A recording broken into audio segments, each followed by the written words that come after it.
আপনারা দেখছেন press 24 channel. থেকে লজ্জা নাই। আবার কিছু লোকজন তাদের কাছে গিয়ে বলেন যে বিরাট কাজ হয়েছে। এইগুলি আমাদের দেশকে ধ্বংস করা রেখেছে। এই 2024-এ 5ই আগস্ট শিক্ষার্থীরা অভ্যুত্থান করেছিল, অভ্যুত্থান করে মেসেজ দিয়েছিল নারীর উপর কোনো সহিংসতা হবে না, শিশুর উপর কোনো সহিংসতা হবে না। আমাদের দেশে নারী গভীর রাতেও মাথা উঁচু করে হাঁটতে পারবে, কিন্তু তা না। কিছু লোকজন লেগে পড়েছেন যে না, নারীকে ঘরের ভিতরে ঢুকাই দিতে হবে, নারীকে রাস্তায় চলতে দেওয়া হবে না। নারীর বিরুদ্ধে এই কথা, নারী কেমনে হাঁটবে, নারী কেমনে চলবে, কোন পোশাক পরবে কে পরবে না, তাদের কাছে জিজ্ঞেস করে চলতে হবে। এগুলি কি, এগুলি কোথায় পেয়েছেন? কোন জায়গায় এগুলি আছে? একটি জায়গায় আপনি এগুলি পাবেন না। অবমাননা করে কথা বলবেন নারীর প্রতি, গভীর রাত পর্যন্ত হাজার হাজার মাইক লাগিয়ে কথা বলবেন নারীর বিরুদ্ধে, আবার বলবেন একটি সভ্য হয়ে গেছেন। এই সমস্ত অসভ্যতা বাংলাদেশে চলতে দেওয়া হবে না। আজকে আমরা এই কথা বলতে চাই, শিশুর প্রতি সহিংসতা হয়েছে, শিশুর হকি সহিংসতা হয়ে আজকে যে কাণ্ড হয়েছে, একজন ডাক্তার তার বিবরণ দিতে গিয়ে তিনি নিজেই স্তব্ধ হয়ে গেছেন। কি ধরনের সহিংসতা, কি ধরনের নিষ্ঠুরতা মানুষের উপর হতে পারে, এটার বিরুদ্ধে আজকে আমাদের দাঁড়াতে হবে।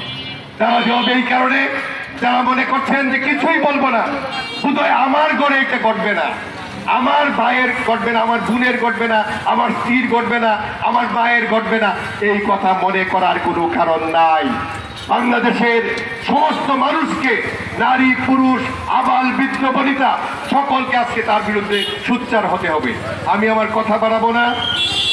এই মহিলা পরিষদ এবং বিভিন্ন নারী সংগঠন যারা আজকে এই প্রতিবাদ জানিয়ে এই উত্তাল এই পবিত্র রমজান মাসে নারীর প্রতি যে নিষ্ঠুর আচরণ করা হয়েছে, সভ্যতাকে বিভৎস করা হয়েছে, আমাদের বিভিন্ন কাজকে কলঙ্কিত করা হয়েছে, তার বিরুদ্ধে যে এইখানকার মহিলা পরিষদ, এইখানকার বিভিন্ন নারী সংগঠন তারা যে দাঁড়িয়েছেন, তার জন্য আমার ব্যক্তিগত পক্ষ থেকে আমি অভিবাদন জানাই। অভিবাদন জানিয়ে বলতে চাই, একজন নারীর উপর আঘাত মানে গোটা নারী সমাজের উপর আঘাত, গোটা মানবতার উপর আঘাত, গোটা সভ্যতার উপর আঘাত। সেই আঘাতকে আমাদের প্রতিঘাত দিয়ে আজকে মোকাবেলা করতে হবে। এটি করার জন্য সকলেই প্রত্যেকের অবস্থান থেকে আপনারা এইগুলির প্রতিবাদ করবেন, এই কথা বলে সকলকে শুভেচ্ছা জানিয়ে আমার কথা এখানে শেষ করছি। অবশ্যই আমরা জাস্টিস চাই এবং we want justice for Asiya and others.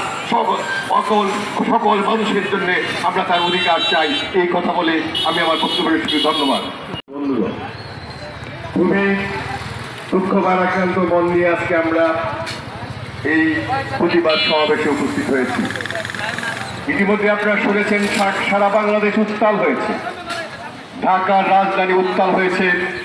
গভীর রাতে ঢাকা বিশ্ববিদ্যালয়ের রুকেয়া হল, শামসুন্নাহার হল এবং ঢাকা মহানগরীর বিভিন্ন স্থানের শিক্ষার্থীরা তারা গভীর রাত্রে রাস্তায় নেমে এসেছেন প্রতিবাদ করার জন্য। তারা বলছেন আমি কে, তুমি কে, আসিয়া আসিয়া। আসিয়া হচ্ছে নির্যাতনের প্রতি, তাকে নির্যাতন করা হয়েছে। কিভাবে নির্যাতন করা হয়েছে ইতিমধ্যে আপনারা তা শুনেছেন।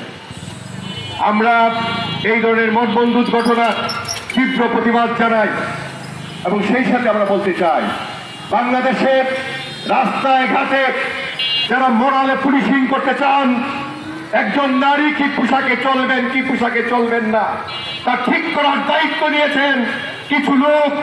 তারা মনে করেন এইটি ইসলামের কাজ এবং বিভিন্ন জায়গায় বিভিন্ন ভাষায় নারীর বিরুদ্ধে তারা কথা বলেন, নসিহত করেন। আজকের সমাবেশ থেকে বলতে চাই, নারীর বিদ্বেষী সকল ধরনের কথা, সকল ধরনের ইঙ্গিতপূর্ণ আচরণ, সকল ধরনের নসিহত অবিলম্বে বন্ধ করতে হবে। বাংলাদেশে দাঁড়িয়ে, এই জমিনে দাঁড়িয়ে নারীর প্রতি যারা সহিংসতা করছেন, যারা নারীর প্রতি শিশুর প্রতি সহিংসতা চালাচ্ছেন, তাদের বিরুদ্ধে কঠোরভাবে আইনের প্রয়োগ করতে হবে। আমরা পরিষ্কারভাবে বলতে চাই, রাষ্ট্র ইতিমধ্যে ব্যর্থ হয়েছে। ইতিমধ্যেই স্বরাষ্ট্র উপদেষ্টা তিনি বলছেন এইগুলির বিচার করবেন, বিচার করেন না। যাদেরকে ইফটিজিং করা হয়, আবার দেখা যায় যে ইফটিজিং করেছে তার